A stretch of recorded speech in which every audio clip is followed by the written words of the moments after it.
Former Labour Defence Minister Ivor Kaplan's weekend didn't quite turn out as he'd expected. After allegedly planning to meet up with a 15-year-old boy, Kaplan encountered an activist group that had been posing as the 15-year-old boy. You told this child that you was going to go and meet him. That wasn't, because Stephen will be at work at that point. At 1 o'clock, you said that you was going to go and meet him at quarter to.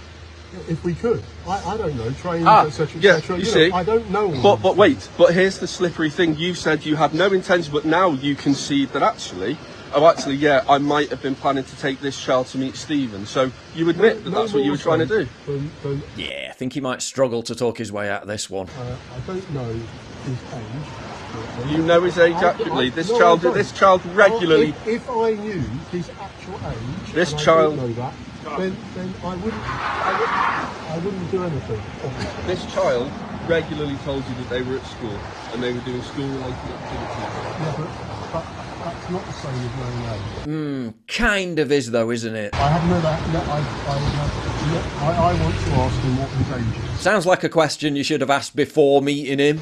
And I've never done that. Yes, you did. No, I have never done that. Of course. No, I have never done that. So I want to ask that question. You've asked that question. I've read it. Clear and simple terms. Anyway. You know exactly how old this child was. And you wanted this child to bring other children. No. So that you could abuse more than one child. No. The reason you are not meeting this child to have sex with them is because we've turned up. No, I wasn't going to have sex. Well, why have you told this child that that was what your plan was then? Black and white, it's your words. Have you shown the image? Yes, I've shown you the image. Kaplan, of course, denied the allegations against him, but after the activist group handed over evidence, Kaplan was arrested by the police and had his apartment searched on suspicion of engaging in sexual communications with a child. That's his bag as well, that's possible.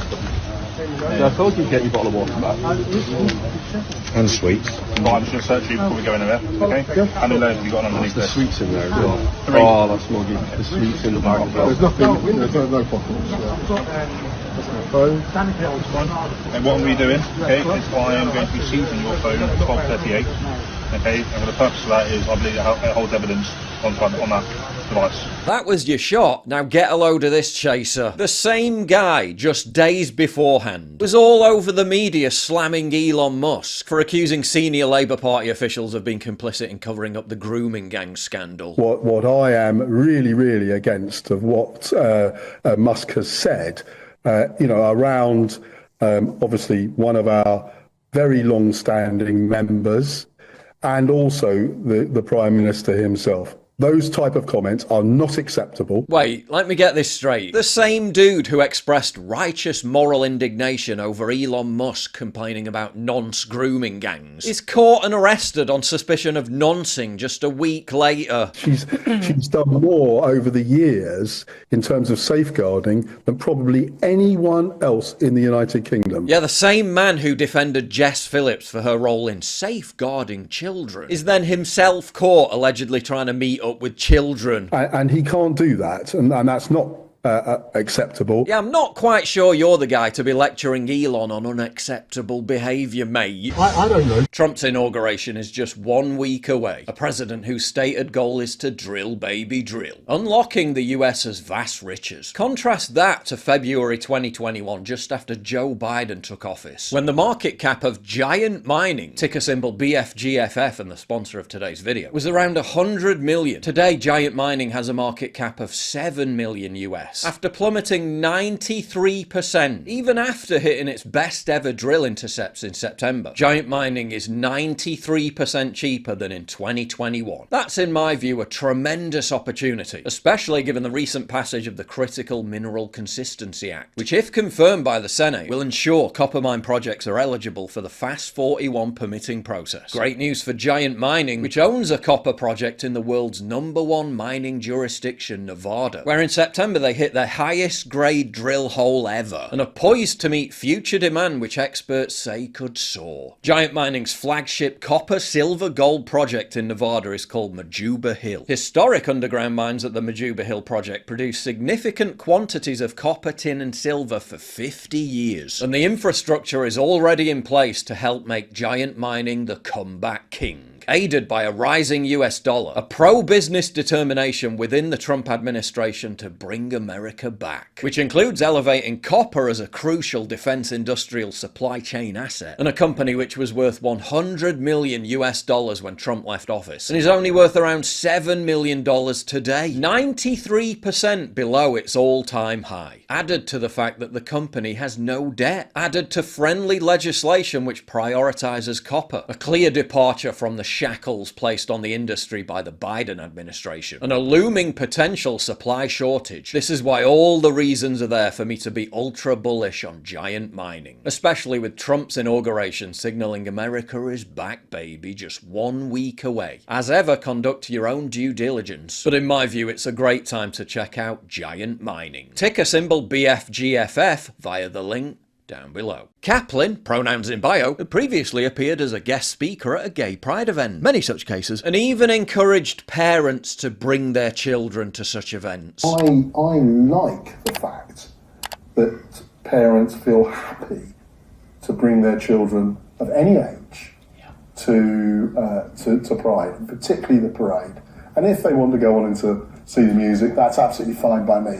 But generally, yes, we're a very, very inclusive Pride, and long may that continue. Kaplan is by no means the only former Labour Party official to be accused of noncing. In fact, if you were to compile a list of them, it'd look something like this. And while following someone on social media by no means you're guilty by association, many noted the number of high-profile individuals who were following and had boosted Kaplan's previous tweets. I have spent most of my life dealing with the media, and I have many, many friends in the media who I talk to. And I understand the relationship between politician, even ex-politician, and the media. Including, notably, the Crown Prosecution Service, the very body responsible for filing charges against Kaplan if they deem it necessary to do so. We also learned how Kaplan had been using Twitter to publicly advertise himself for his availability for sexual liaisons with young men. I genuinely can't even show most of these tweets. And if you want to avoid an avalanche of vulgarity, don't go scrolling through his account. According to Owen Jones, though, he may just have been embarrassingly horny. Kaplan was given immediate bail, something many of the individuals imprisoned after the riots over social media posts were not entitled to. Now people are asking why Labour refused to reveal the nature of the serious allegations against Kaplan that led him to being suspended by the party in June. The mind truly boggles. When it came to covering the story, the BBC seemed a bit shy to do so, publishing a 4-sentence article that didn't even name the suspect. The 7 different stories about a deceased drag queen seemingly being of more importance, as were the front page bombshells about Lily Allen taking a podcast break and Russell Brand being fined for speeding. You know what I mean? You ain't going to hear about it on the BBC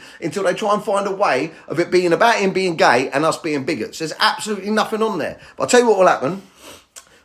Keir Starmer will stand up soon. He'll do a press conference about the whole thing, and he'll brand all pedo hunters homophobic and the rest of us right-wing for it. Now, instead of pushing for a new investigation into grooming gangs, 4 local councils have backed a motion to declare it an Islamophobic hate crime to talk about grooming gangs, because focusing on the identity of the perpetrators would, quote, heighten the vulnerability of Muslims to hate crimes. This after it emerged that the very councils responsible for investigating the grooming gangs in the first place, or more accurately, those that covered it all up, had branded Asian grooming gangs a racist term. Now the Labour Health Secretary, Wes Streeting, says talking about grooming gangs could lead to mass violence. Yes, they're literally fulfilling the Norm Macdonald meme. This very narrative has been promulgated for over a decade, and is now being directed at Elon Musk. Elon fucking Musk. This sudden outrage after over a decade of this being in the public domain. This sanctimonious, sudden concern for the child victims. The notion that talking about the grooming gangs is somehow worse than getting to the bottom of the horrors inflicted on victims by the grooming gangs. We've got these organised gangs, mostly of Muslim origin. I think we need to... It's a fact! It is also a fact that a mature... Let me finish. Absurdly, they're now quoting child protection experts who claim that Musk complaining about the abuse of children is a threat to children. Now we learn that the original Rotherham inquiry into the abuse of at least 1,500 girls barely scratched the surface and deliberately avoided punishing senior police officers. The probe examined 47 officers. None lost their jobs. The most severe sanction? A Written warning. I wonder why the political establishment is so desperate to avoid investigating this. I don't know. Really makes you think. If you value what I do and you want to help support me, please visit pauljosephwatson.locals.com and either pledge a one-time donation or subscribe to join my community, get early access videos, and message me directly. And exclusive live streams coming soon too. Promise. Check out the Locals link down in the description. And don't forget to take a look at the brand new website modernity.news. That's where you'll find all my content, including exclusive articles. That's modernity.news.